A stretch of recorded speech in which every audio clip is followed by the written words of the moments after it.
name's Chris Kamenis. I'm the Assistant Special Agent in charge for the Richmond District Office for the Drug Enforcement Administration. We cover 3 states between Maryland, DC, and Virginia. And at the DEA, we're charged with enforcing the controlled substance laws of the United States of America. And we do that mainly through three different ways. One is being enforcement, number 2 being regulation, and number 3 being outreach.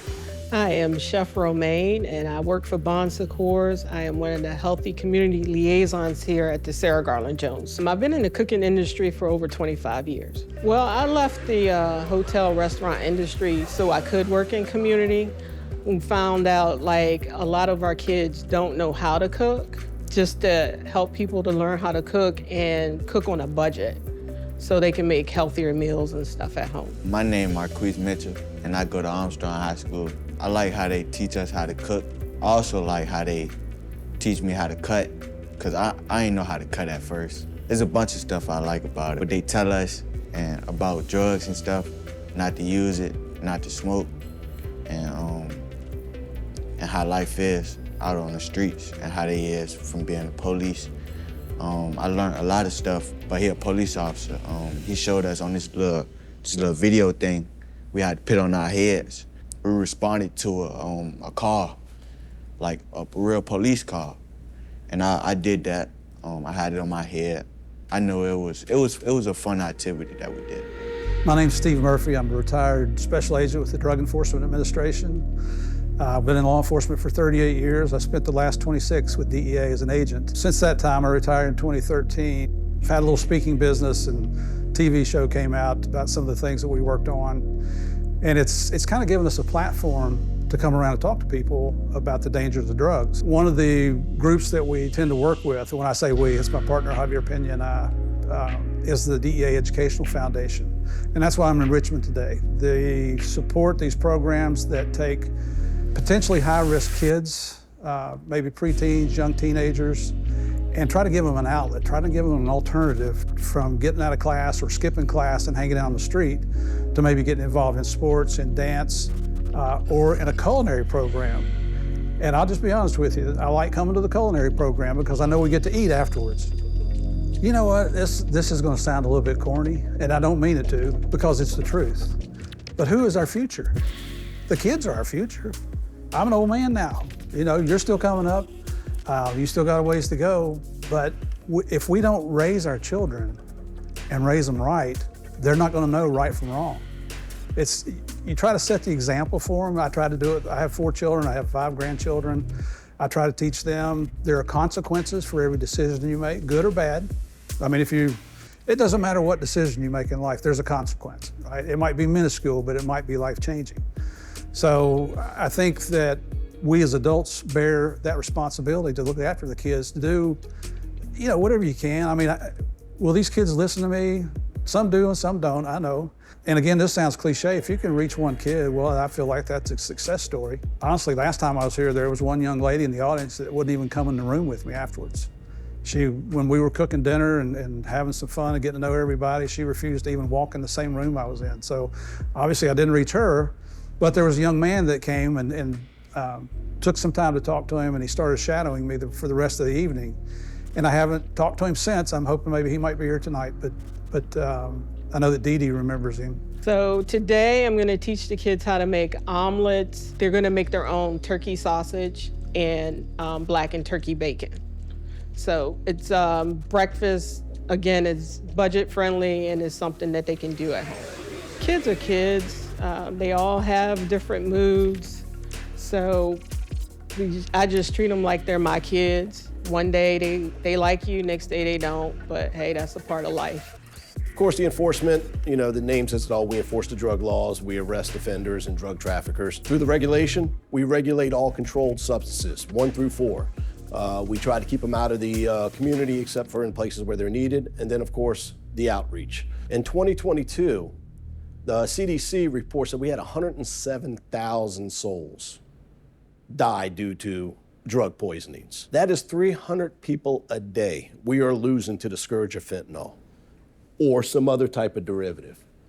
About 70% of all deaths are fentanyl or some derivative based. But it's mainly fentanyl that's killing our population. Which brings us to our third point, meaning outreach.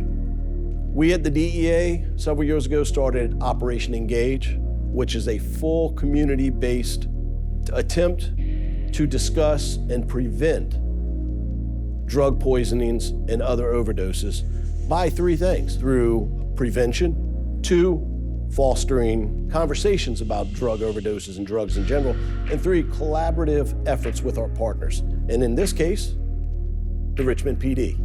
So we were fortunate enough to be asked to join and partner and help fund and help stand up and assist in this great program called RVA Cooks.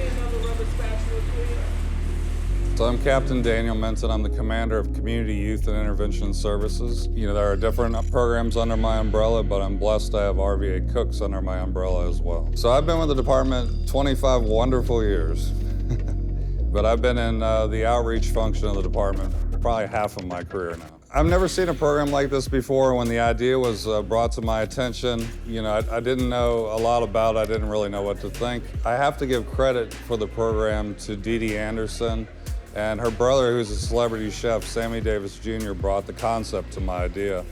And the concept is basically teaching kids about, you know, the culinary arts, if you will, and you know, what you can do, what you can accomplish when you do that. So that's basically how it started. So his life story, Sammy Davis Jr.'s life story, is he was actually raised in the city of Richmond, started in the city of Richmond. Unfortunately, his father succumbed to gun violence, and he had a mother that had issues with substance abuse disorder. So he had a tragic story that's unfortunately very familiar to some of the kids we work with. But he overcame that by, you know, getting off the streets, getting a job in a restaurant. He actually started as a dishwasher. He developed his palate as a dishwasher and became a celebrity chef. So he actually gives back to the kids in the city of Richmond by passing on that experience. For real, cooking, like, I'm on the monitor, and like, I feel like it'll help me from time to time to like stay from off the streets. Plus it'll help me from 4:30 to around nighttime to get me off of the streets and get me from in the house so I can do things. I feel like it'll help people if they really want to go. And you can earn money. I mean, it's a $500 program. It's nice. I like it. I know everybody else like it. They love cooking. You learn some new things. It's a lot of fun. Of course, they like eating the food, but they like cooking. Some of them don't like cleaning up, but sometimes you gotta do that because you preparing yourself for a real job sometimes. From this my first time in the program for real, I've been hearing about it since I was incarcerated, locked up. I won't really own it for real because I thought it was a boring program, and he kept saying, well, it was a lot of police, and I don't really like police, but I got the understanding of it, that it's really not police here. It's people here to help get us out the street. So we worked with a lot of kids that are court involved, unfortunately. And we had some naysayers that didn't know how that was gonna work, how the culinary program would affect some of these kids that went through the program. But we've gotten a lot of positive feedback from people that work at the detention center, people in the community. Very impressed with the outcome of some of these kids that they knew before they went into the program and how they are now. Since 2022, we've had 62 graduates. Future focus would be to get a food truck and actually have a mobile kitchen, if you will, and we can actually put the kids to work in this mobile kitchen, taking what they've learned and applying it, in the community. So that's the ultimate way to kind of give back, kind of foster what they've learned, build upon that foundation. If you think about cooking teaches you so many different things. I mean, you don't think about it offhand, but it teaches you basic math, time management, problem solving, the ability to be creative, being responsible for more than just yourself. And, you really see that when kids go through the program. One of the beautiful things about the program is once they graduate, we bring kids back as alumni. So we have kids from the detention center that come back and they're teaching a new set of kids. And like I said, the kids come from all over the place, Richmond Public Schools, different housing communities. So we was just talking about that in the car, like what we're gonna do next time if we ask to come back for volunteer. Like I just get them, like talk to them, or like ask to like have a session like we is, and talk to them about how the program went when I was there, and help them out like the adults do to us. I feel like this will start me off somewhere in life. In the next 5 years, probably. The next 5 years, I'll probably be 20. So I'll probably have a good job, a cooking job. I could cook. It's a good program that you could build yourself in, and that you could get somebody to talk to if you want. And like, it's not all about cooking. It's really about getting you off, or like, well, you could basically say like put money in your pocket so you won't have to go do nothing out, or no go steal nothing, or go be locked up. One of the different things about this program, which I really like, is there is a case management piece of it. So if we graduate 20 kids, we keep up with those 20 kids. You know, the program's an 8-week program, but you know, throughout the year we do different events with the kids. We take kids to King's Dominion. We take them on different trolley rides. They're part of focus groups. So it's not like a one and done program. Under the umbrella of the Richmond Police Department, we have other youth programs that we can introduce them to. So we're keeping track with the kids, and it's not, you know, like I said, it's not one and done. So if you look at my career, I started in 1998. The first half of my career, I did drug work, I worked in violent crime. You know, I remember when the city had one of the highest crime rates, or homicide rates in the South, 161. This was in 1994. So when I came on the department, we were still feeling the effects of that. So for 6 years of my career, I was in forensics. You know, I probably investigated close to 250, 300 homicides. So when I shifted to outreach work, you know, my focus was to make sure kids don't end up behind the wrong side of the police tape.